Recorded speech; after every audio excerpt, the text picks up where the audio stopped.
When people talk about atheism, they often frame it as rebellion. They say people leave faith because they want to sin, or because they're angry at God, or because they've been hurt by religious leaders. But the real reasons people become atheists are much deeper, more rational, and often more human than those caricatures. For many, it starts with questions that don't get satisfying answers inside religion. A child might ask why prayers aren't answered, or why people of different religions are condemned despite being kind, or why the world is full of suffering if a loving deity is in control. Instead of clear answers, they often get phrases like, "God works in mysterious ways." That feels less like an explanation and more like a way to end the conversation. Over time, those unanswered questions pile up. They create a quiet tension between what someone is told to believe and what they actually observe in the world. And at some point, the tension becomes too much. Atheism, in that moment, isn't about anger. It's about honesty. It's the willingness to say, these answers don't work, and I can't pretend they do anymore. Another reason people become atheists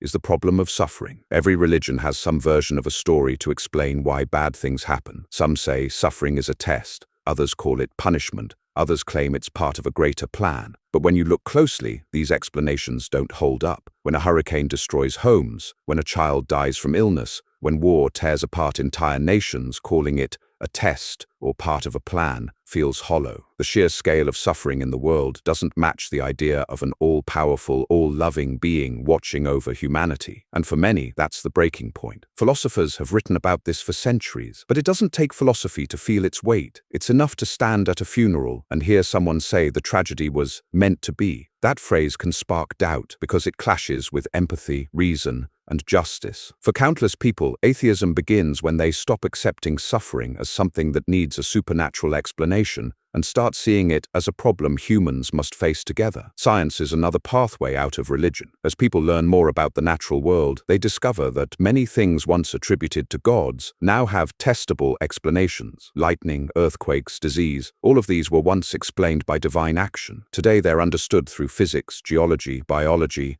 and medicine. This doesn't mean science answers every question, but it shows a pattern. Whenever there's a gap in human knowledge, religion often fills it with "God did it." But as knowledge grows, the gaps shrink. The lie that faith is required to explain the world becomes harder to sustain. For many people, atheism emerges not because they reject meaning, but because they value evidence. They want to believe things because they are true, not because they are comforting. When science offers a clear, demonstrable explanation, and religion offers an unverifiable story, it's natural to choose the explanation that actually works. Hypocrisy in religious institutions also pushes people toward atheism. Many grow up hearing that religion is about love, compassion, and humility. But then they see leaders caught in scandals, churches hoarding wealth while communities starve, or preachers demanding obedience while breaking their own rules. The contradiction between words and actions is striking. If these institutions truly believed in their sacred teachings, why would they so often act in ways that betray them? This dissonance leads some to conclude that the problem isn't just the leaders, but the system itself. And even when leaders aren't corrupt, the structure of religion often emphasizes control, telling people what they can wear, who they can love, what they can read, or even what they can think. For many, atheism becomes an escape from that control. It's a way to reclaim autonomy. Finally, one of the most powerful reasons people become atheists is the discovery that morality doesn't need religion. People are told that without God, everything is permitted, that without divine authority, right and wrong collapse. But experience shows otherwise. Communities without strong religious influence still develop empathy, fairness, and justice. Non-religious people care for children, help strangers,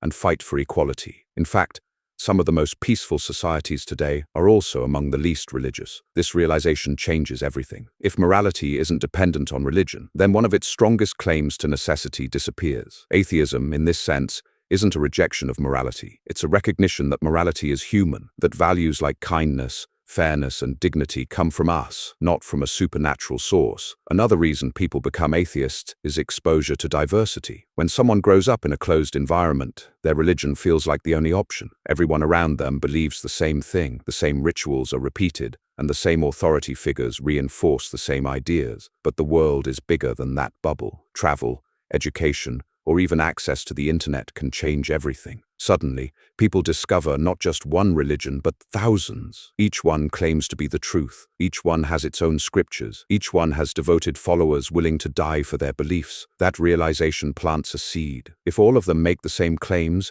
can they all be true? For many, atheism becomes the honest conclusion. If religions contradict each other yet insist they alone hold the truth, the simpler explanation is that none of them have exclusive access to reality. The recognition of diversity doesn't just expand horizons, it breaks the illusion that one's childhood faith was inevitable. Education itself is a powerful factor. People who study history, philosophy, or science often notice how beliefs develop over time. They see how myths evolve into doctrines, how political power shapes theology, and how cultural context influences what gets called sacred. Learning about how the Bible was compiled, how doctrines were voted on at councils, or how certain texts were excluded entirely can shake the idea of divine perfection. When you see the fingerprints of human decisions all over a supposedly eternal revelation, it becomes harder to treat it as absolute. Atheism often arises not from rejecting learning, but from embracing it fully. Once you realize that religion is a human product, crafted and edited across centuries, the authority it claims begins to fade. And with that,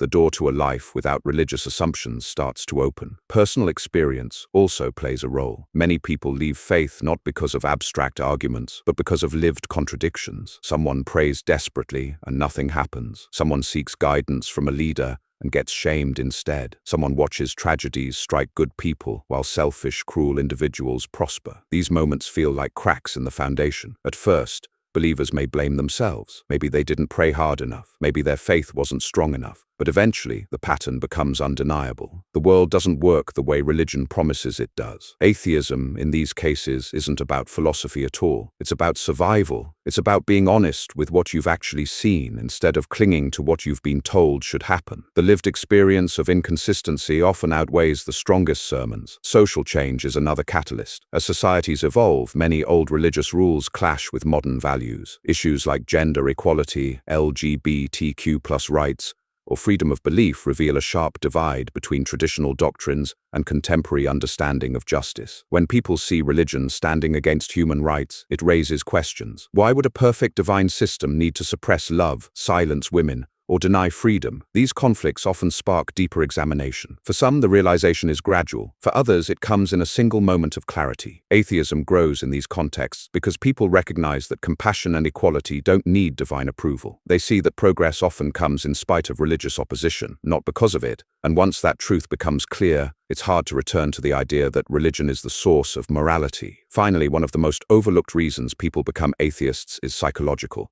Health. Religion can offer comfort, but it can also create fear, guilt, and shame. Fear of eternal punishment, guilt over natural desires, shame for questioning authority. For some, leaving religion is an act of self-preservation. Therapists and psychologists often see the effects of religious trauma. People who were raised with intense messages of sin, hell, and unworthiness carry heavy burdens into adulthood. Atheism for them isn't just a worldview. It's a path to healing. It's a way of letting go of fear-based control and learning to value themselves as they are. This is why the caricature of atheists as bitter or rebellious misses the point. The real story is often one of courage, choosing to step away from fear, even when it means losing community, family, or tradition, requires strength. Atheism in these cases isn't about rejecting meaning, it's about reclaiming freedom. One of the real reasons people become atheists is the discovery that morality evolves. When someone is raised religious, they're told morality comes from a timeless source, scripture, revelation, or divine authority. But the closer you look at history, the more obvious it becomes that moral values change dramatically over time. Slavery, once justified by religious texts,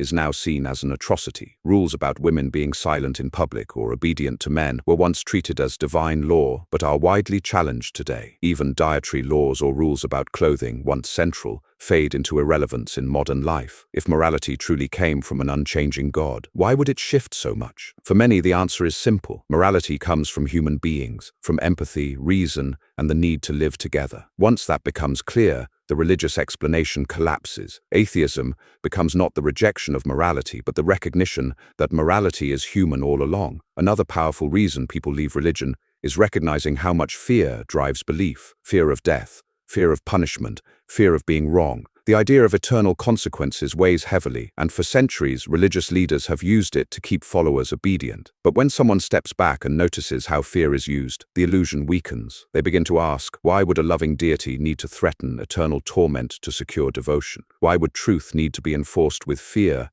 instead of evidence? This shift is liberating. Once fear is seen as a control mechanism, its power diminishes. Atheism, for many, is about refusing to live under threats that no one can prove exist. It's about choosing honesty over coercion. That realization changes not only belief, but the entire way a person approaches authority. The role of politics also explains why people turn to atheism. When religion is tied to political power, its flaws become harder to ignore. People see how doctrines are shaped not by revelation, but by power struggles, alliances, and control. Take the early councils of Christianity, where doctrines about Jesus' divinity or the Trinity were debated and voted on. These weren't purely spiritual moments, they were deeply political, influenced by emperors and bishops competing for influence. Or consider how modern religious groups lobby against science education or human rights. When people see faith being used as a tool of politics rather than a path to truth, trust erodes. They realize religion is not above human corruption, it is woven into it. For many, atheism becomes the only honest response once religion is revealed to be more about power than transcendence. Cognitive dissonance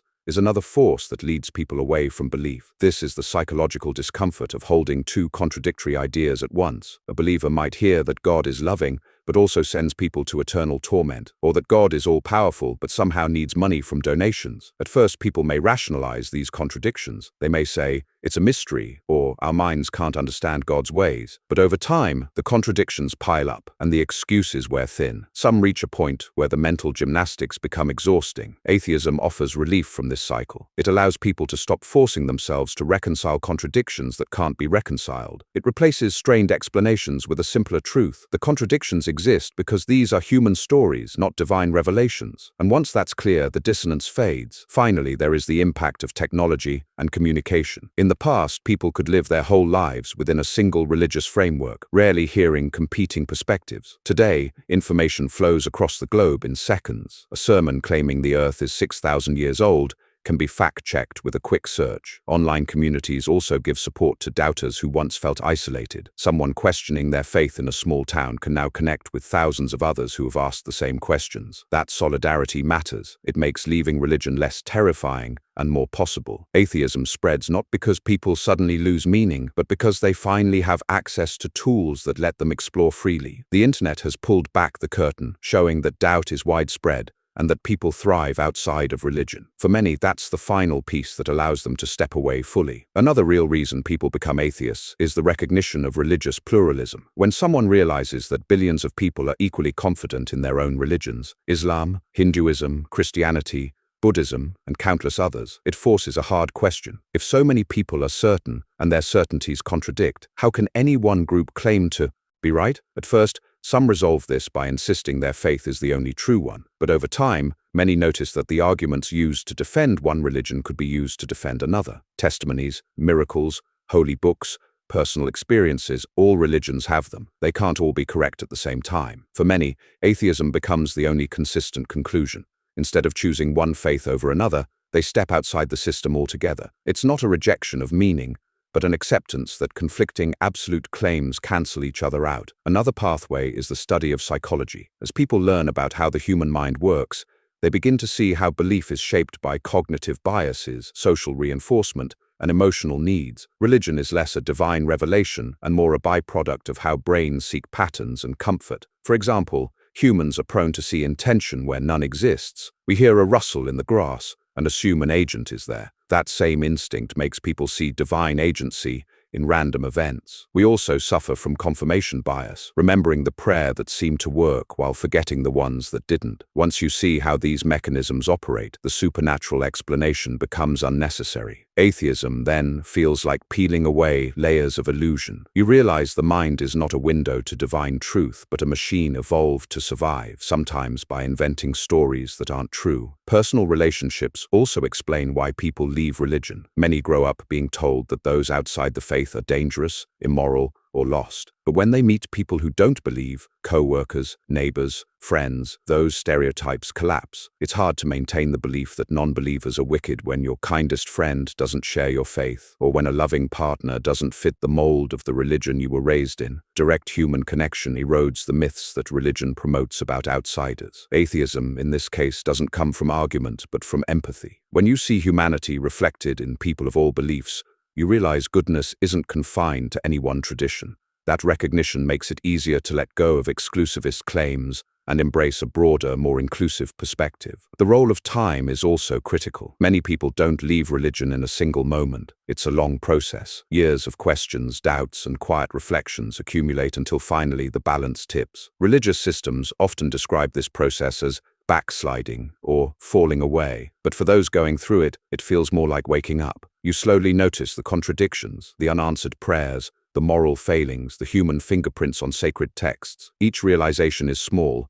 but together they add up to a transformation. Atheism isn't usually a sudden rebellion. It's the end result of a journey, a gradual recognition that you no longer need to force yourself to believe something that doesn't make sense. That realization is freeing, even if it comes after years of struggle. One of the deepest reasons people become atheists is the desire for authenticity. Many people can fake belief for a while. They go through the motions, attend services, say the prayers, but eventually pretending becomes exhausting. Living authentically means aligning your actions with your convictions. If you no longer believe but keep acting as if you do, a gap opens inside you. That gap grows until it feels unbearable. For many, atheism is not about gaining certainty, but about dropping the mask. This shift is often misunderstood. From the outside, it may look like defiance, but from the inside, it feels like integrity. Choosing honesty, even when it costs you community or comfort, is one of the most courageous steps a person can take. Atheism,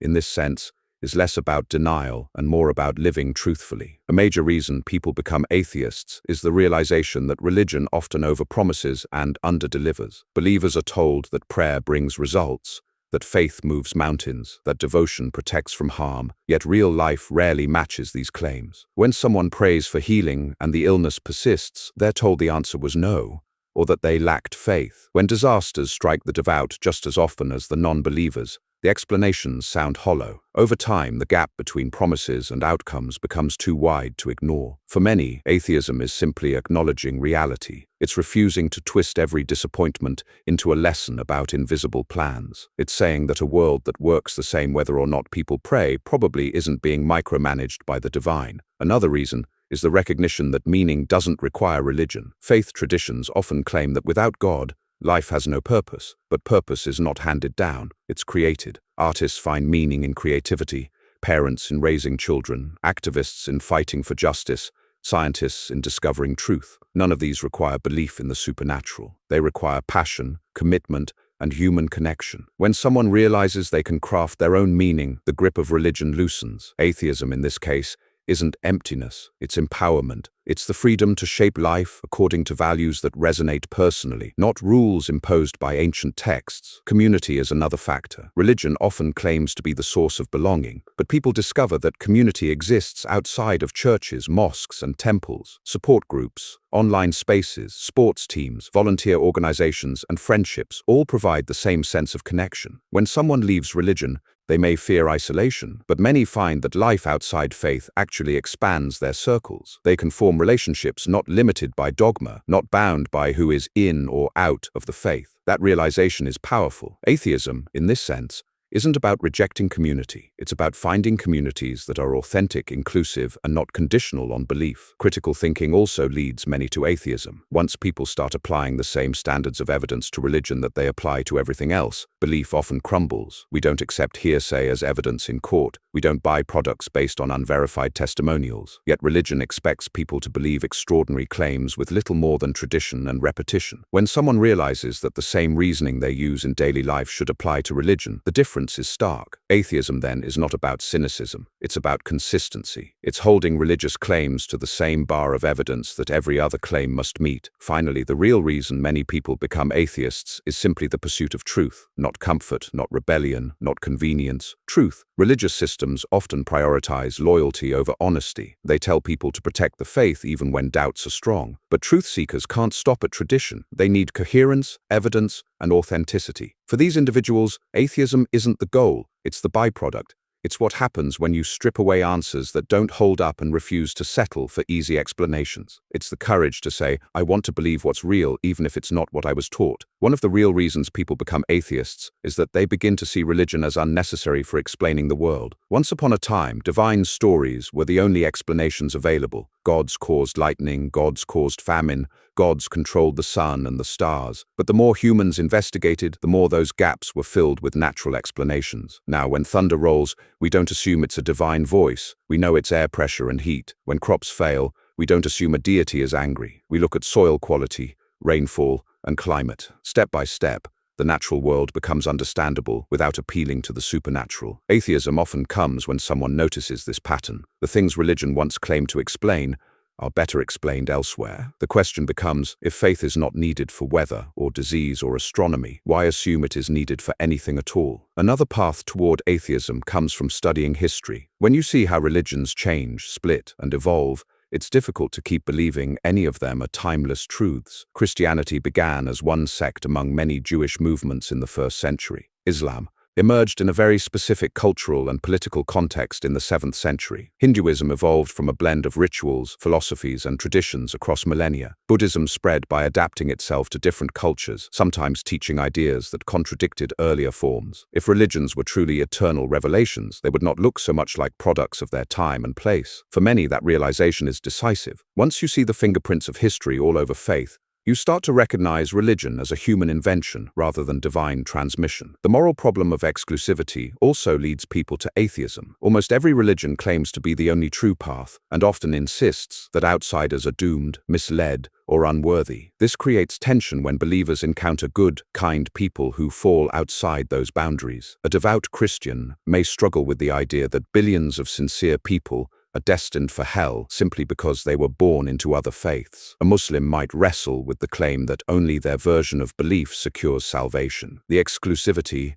starts to feel unjust, even cruel. When compassion conflicts with doctrine, many choose compassion. Atheism becomes the conclusion not because people want to reject morality, but because they refuse to accept a system that damns decent humans for circumstances beyond their control. Another strong factor is disillusionment with authority. Religious leaders often present themselves as moral guides, but time and again, scandals reveal hypocrisy, abuse, financial corruption, political manipulation. These stories surface across denominations and faiths. For someone raised to trust religious authority, these betrayals cut deeply. They force people to ask, if these leaders don't live by their own standards, why should anyone accept their teachings? The problem isn't just a few bad individuals, it's that the system allows and protects them. Atheism, in these cases, isn't merely intellectual, it's emotional. It's the decision to stop giving loyalty to institutions that have proven unworthy of trust. It's the refusal to accept guidance from leaders who benefit from obedience while failing to earn respect. Finally, people become atheists because they realize that curiosity is not the enemy. Religion often portrays questions as dangerous, doubt as sinful, and independent thinking as rebellion. But curiosity is a fundamental part of being human. When people allow themselves to ask freely, without fear of punishment, they often discover that the answers religion offers are unsatisfying. That doesn't mean they stop searching. It means they start looking in wider places, in philosophy, in science, in art, in lived experience. Atheism grows out of curiosity because it doesn't shut the door on questions. It accepts uncertainty as part of life. It values exploration over conformity. For many, becoming an atheist is less about closing off options and more about opening the door to wonder without restrictions.